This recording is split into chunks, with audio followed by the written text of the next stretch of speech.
Hello everyone, welcome to achievers institute. ये first video lecture है जिसमें हम स्टैटिक जीके का पार्ट कवर करेंगे जो है आपका रामसर साइट इन इंडिया। हालांकि इस लेक्चर को हम दो पार्ट में कवर करेंगे। इस पार्ट में हम कवर करेंगे कि रामसर साइट क्या होती हैं, वेटलैंड क्या होते हैं, ये पूरा कॉन्सेप्ट क्या है, इसके बारे में हम डिस्कस करेंगे। तो आइए शुरू करते हैं। सबसे पहले हम जानेंगे एक शब्द है वेटलैंड, इसका मतलब क्या होता है। तो ये शब्द आपने काफ़ी बार सुना होगा, वेटलैंड। वेटलैंड आर्द्र भूमि, नम भूमि, गीले इलाके, जो क्षेत्र आपका जल में डूबा हुआ रहता है, ऐसा क्षेत्र जहाँ जैव विविधता बहुत अधिक पाई जाती, बायोडाइवर्सिटी, और जो इकोलॉजिकली आपका सेंसिटिव जोन होता है, यानी कि पारिस्थितिकी रूप से संवेदनशील क्षेत्र होता है, ऐसे क्षेत्र को हम क्या कहते हैं, वेटलैंड।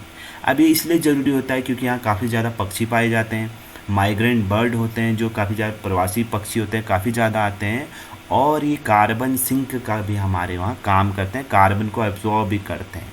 इसलिए वेटलैंड हमारे वातावरण के लिए बहुत ज़रूरी होते हैं। और एक दलदली क्षेत्र होता है, एक प्रकार से आप कह सकते हैं कि जैसे कि झीलें। नेक्स्ट हम देखते हैं वेटलैंड के प्रकार। वेटलैंड आपके दो प्रकार के होता है, एक होता है आपका स्वैम्प वेटलैंड, एक होता है आपका मार्श वेटलैंड। स्वैम्प वेटलैंड जहाँ आपके पेड़ अधिक होंगे या पेड़ों की ऊंचाई अधिक होगी, ऐसे वेटलैंड को हम स्वैम्प वेटलैंड या स्वैम्पी वेटलैंड के नाम से जानते हैं। जहाँ आपके घास होगी या छोटे पेड़ पौधे होंगे, तो ऐसे वेटलैंड को हम कहेंगे मार्श वेटलैंड, यानी कि मार्श दलदली क्षेत्र। ये दो प्रकार हैं वेटलैंड के। हालांकि हिंदी में दोनों का अर्थ दलदली क्षेत्र होता है या आर्द्र भूमि वाला क्षेत्र ही होता है, लेकिन इंग्लिश में हमको स्वैम्प वेटलैंड और मार्श वेटलैंड के नाम से जानते हैं। तो आगे देखते हैं, इसमें विकसित और विकासशील के देशों के द्वारा 1971 में एक कन्वेंशन हुआ जिसको हम कहते हैं रामसर कन्वेंशन।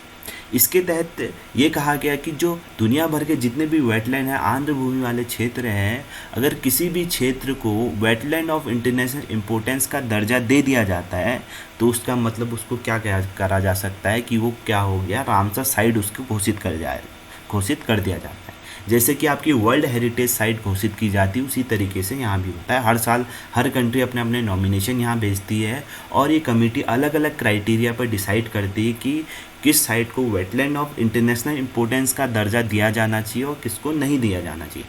अगर कोई भी साइट एक बार वेटलैंड ऑफ इंटरनेशनल इम्पोर्टेंस की साइट घोषित हो जाती है, इसका मतलब उस वेटलैंड को हम क्या कहेंगे, रामसर साइट कहेंगे। अब आपके घर के बगल में ही कोई तालाब होगा या कोई भी झील होगी, वो भी एक वेटलैंड है, उसको भी हम एक वेटलैंड कहेंगे। लेकिन क्या वो इतना ज़रूरी है या इतना महत्वपूर्ण है कि हम उसको वेटलैंड ऑफ इंटरनेशनल इम्पोर्टेंस की साइट घोषित करें?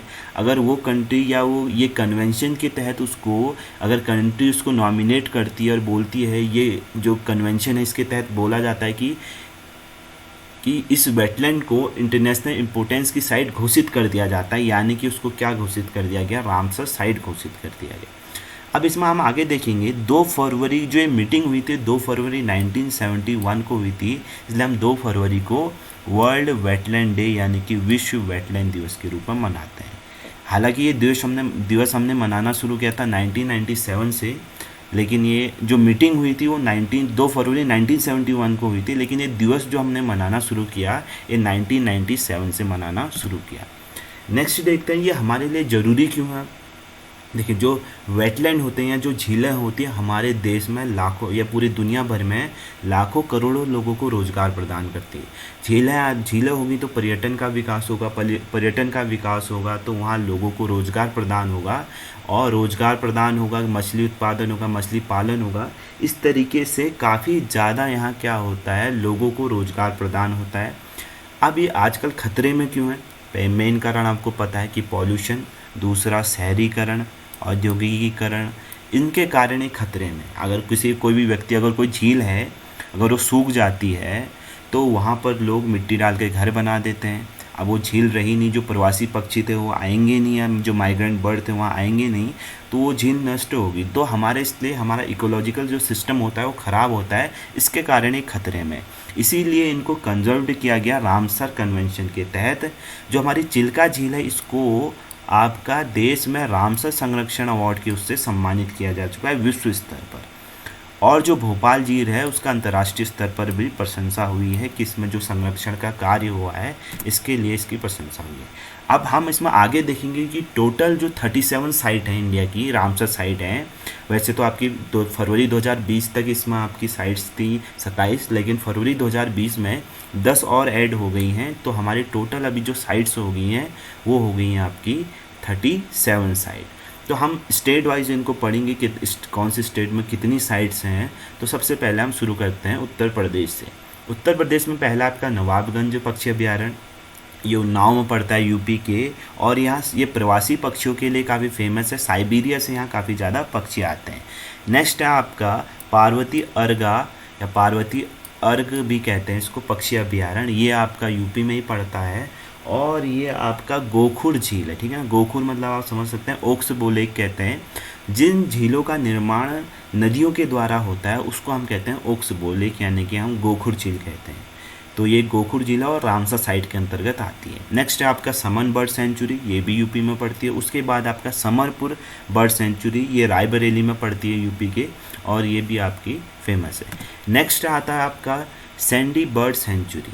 सैंडी बर्ड सेंचुरी ये आपका, इसको दहर झील के नाम से भी जाना जाता है। सैंडी बर्ड सेंचुरी को दहर झील के नाम से जाना जाता है। नेक्स्ट है आपका अपर गंगा रिवर, ये काफ़ी लंबी रामसर साइड है, ब्रजघाट से नरोरा तक है यूपी में, और यहाँ पर डॉल्फिन और घड़ियाल के लिए काफ़ी ज़्यादा फेमस है। नेक्स्ट है आपका सरसई नवर झील। सरसई नवर झील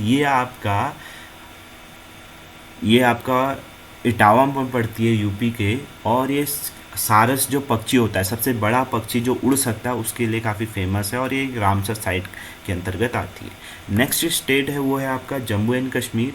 हालांकि अब अलग हो गए हैं लद्दाख इससे, और जम्मू कश्मीर दोनों को यूनियन टेरिटरीज बना दिया गया है, लेकिन हम इनको साथ में पढ़ेंगे। सबसे पहले हम लद्दाख की बात करते हैं। लद्दाख में एक ही रामसर साइट घोषित किया गया झील को, वह है तसो मोरिरी लेक, ये लद्दाख में पड़ती है। और एक और झील आपकी पोगांग झील, जो आपने 3 इडियट मूवी देखी होगी, तो पोगांग झील उसमें दिखाई देती है, उसको भी, वो एक झील है जिसका 2/3 हिस्सा चाइना के पास है और 1/3 हिस्सा इंडिया के पास है।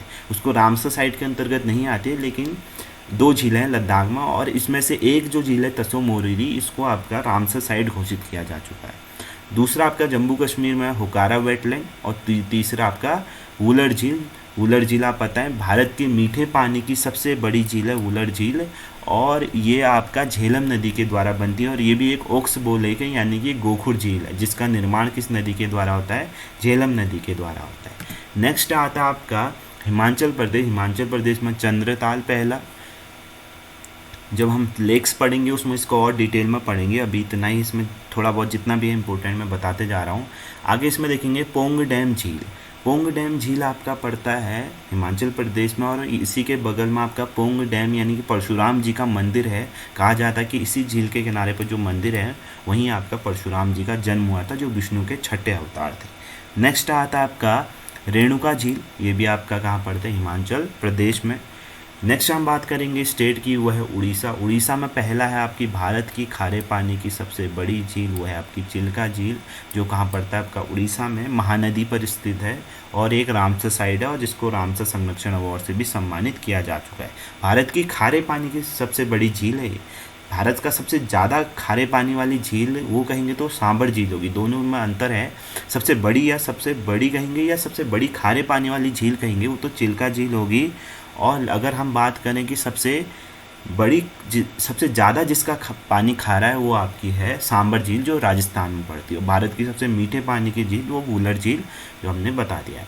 नेक्स्ट है आपका भीतरकणिका राष्ट्रीय उद्यान, यानी कि भीतरकणिका, इसको मैक्रो वन भी कहते हैं। ये आपका मगर यानी कि मगरमच्छ के लिए काफ़ी ज़्यादा फेमस है, और ऑलिव रिडली टर्टल के लिए भी काफ़ी ज़्यादा फेमस है। तो इस लेक्चर में इतना ही करेंगे दोस्तों। इसके बाद के नेक्स्ट लेक्चर में बाकी जो स्टेट की जो रामसर साइड है उसको हम कवर करेंगे। तब तक के लिए इसको शेयर करिए, सब्सक्राइब करिए, and stay tune, stay safe.